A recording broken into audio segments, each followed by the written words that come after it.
तो हम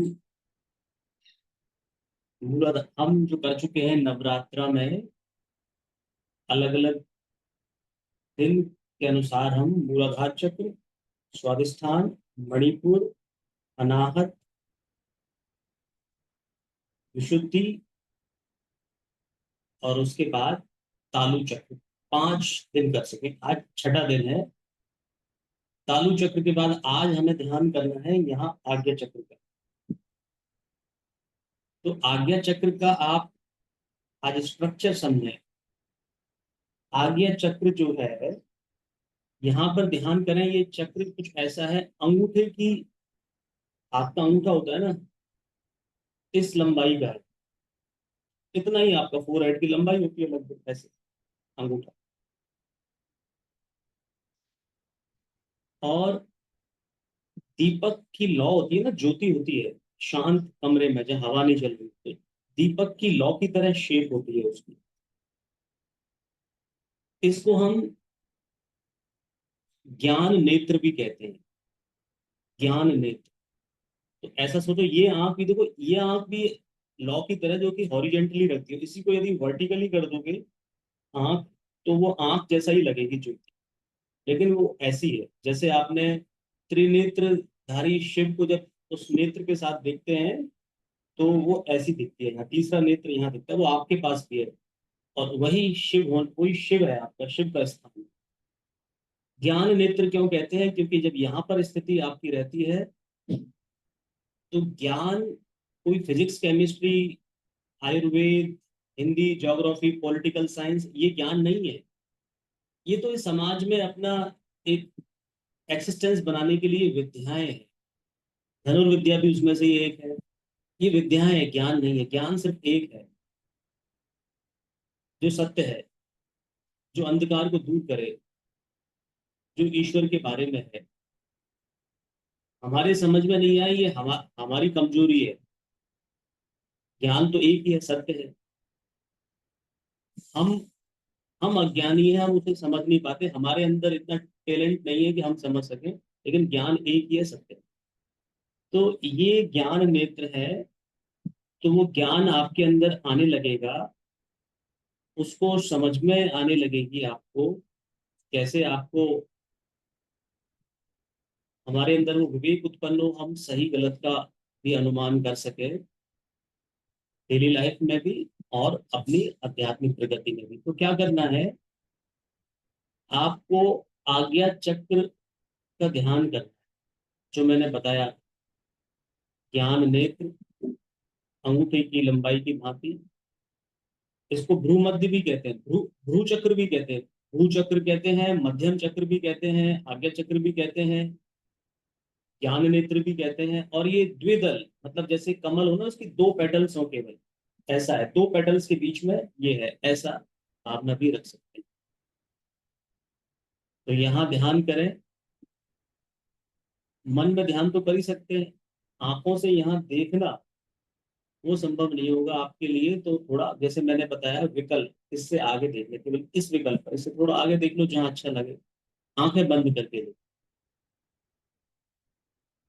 इन्हेल के बाद ओम बोलते हुए कर सकते हैं, जैसे रोज नित्य मैं बताता हूँ।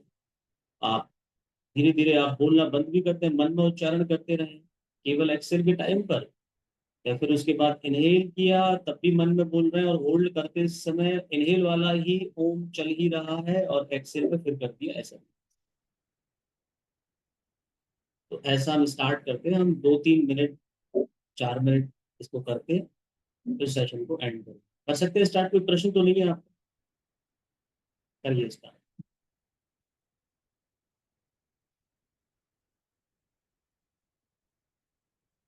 और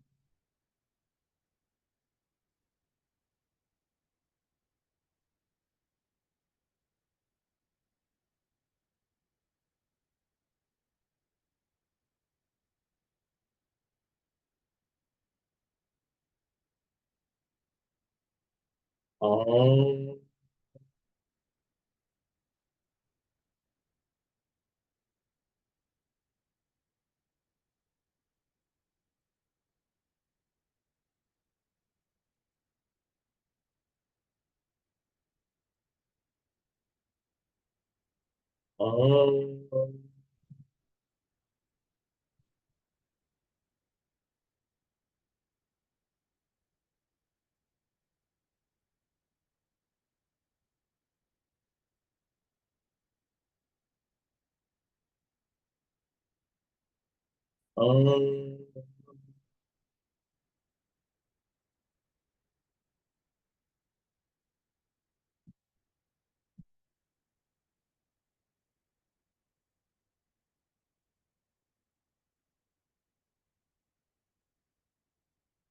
और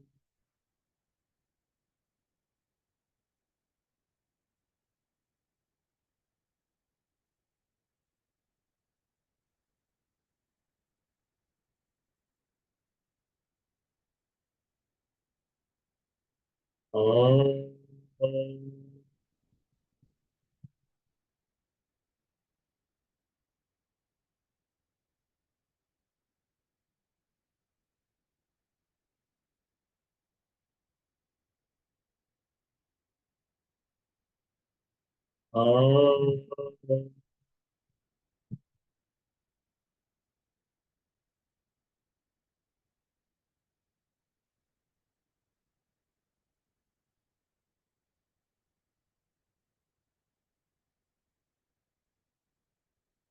और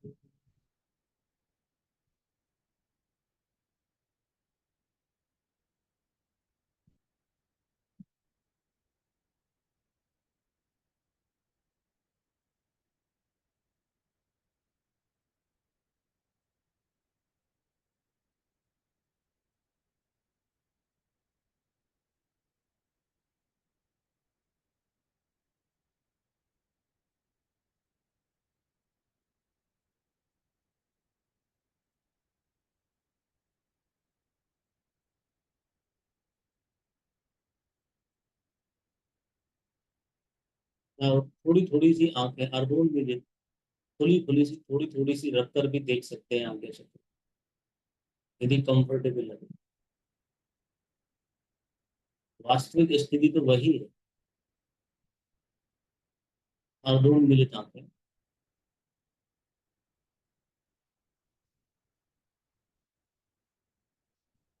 बाद में तो ओम का उच्चारण मन में ना भी करें तो भी इनहेल होल्ड एक्सेल चल रहा है, उसके साथ ही आपका लय बनी हुई है।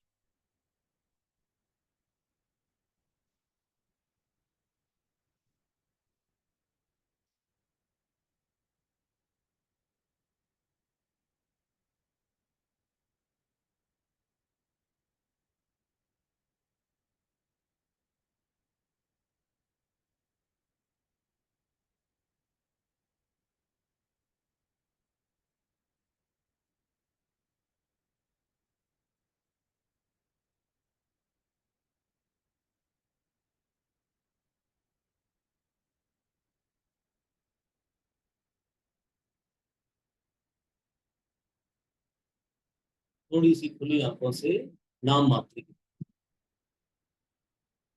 देखते रहें इस आज्ञा चक्र को।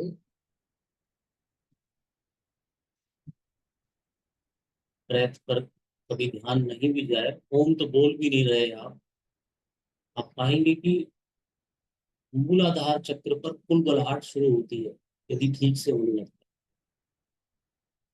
शरीर सहयोग करता है,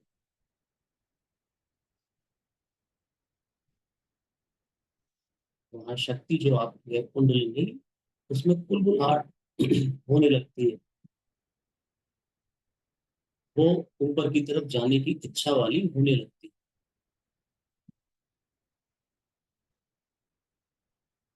अनेक नाम है कुंडलिनी के, भुजंगी भी कहते हैं उसको, शक्ति भी कहते हैं।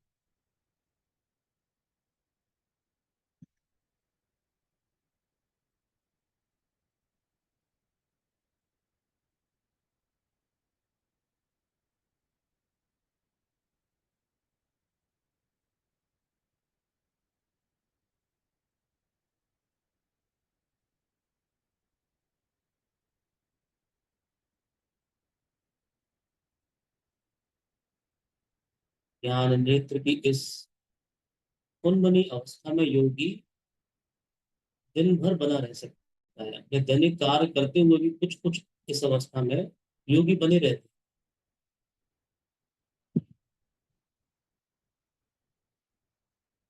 और ऐसा कहते हैं जब आप की आज्ञा चक्र के साथ आपकी सिद्धि बनती है तो वाक सिद्धि प्राप्त होती है। इसके बारे में कभी और बताएंगे, क्या है ये, आप करते रहिए अभी।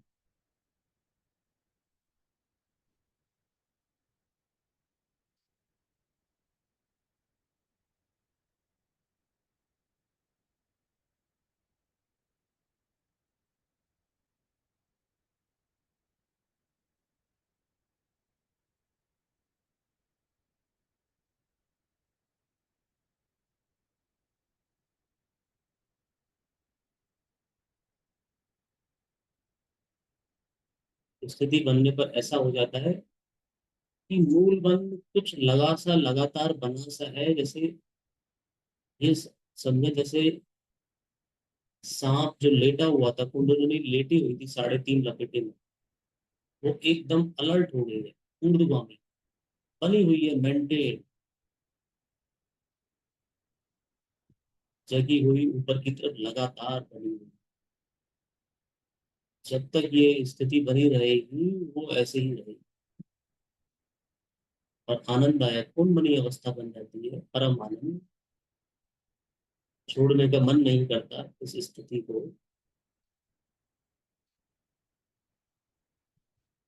इंद्रियों से भोगे जाने वाले किसी भी सुख से ज्यादा आनंददायक प्रतीत होती है।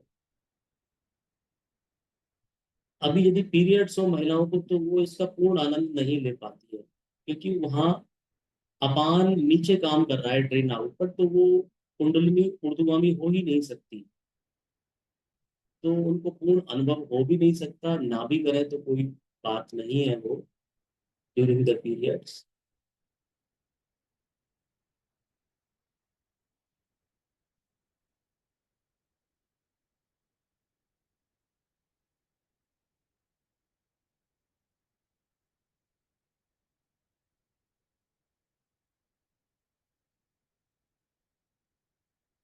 और करते करते ओम करने पर हम पाते हैं जो कुंडलिनी ऊर्ध्वगामी अलर्ट होकर ऊर्ध्वगामी ऊपर की तरफ हो रही थी, उसकी रीच बढ़ती जाती है, रेंज बढ़ती जाती है। जैसे रेंज कोई स्थूल रूप से नहीं होती, ये कोई वास्तव में कोई सर्प नहीं है जो ऊपर आ रहा है।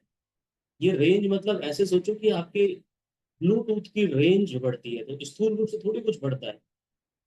तो अनुभव हो रहा है कि ये मूलाधार से स्वादिष्टान मणिपुर अनाहत तक उसकी रेंज ऊपर आ रही है, विशुद्धि, तालु चक्र, और अब डायरेक्ट कनेक्ट,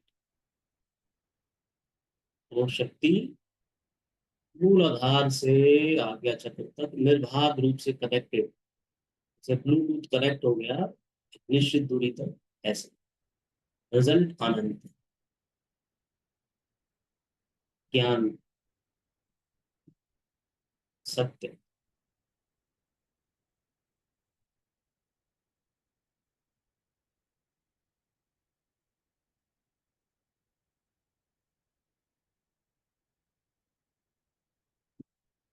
रिलैक्स। जैसे ही मैंने रिलैक्स कहा, आज्ञा चक्र पर स्थिति फिर भी बनी हुई है, कुंडली ने अपने आप को बिल्कुल लूज छोड़ दिया। तृप्त होकर कुंडलिनी शक्ति शिव से मिलकर सुखपूर्वक आकर अपने स्थान पर विराज गई।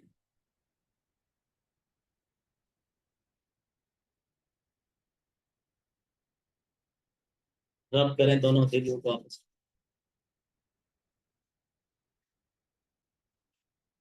अप्लाइंग ऑन अपर बॉडी, आज्ञा चक्र वाले स्थान पर अच्छे से जाए।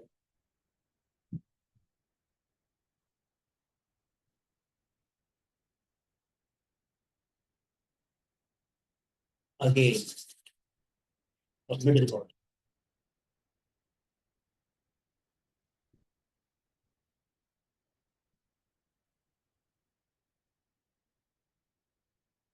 Follow up.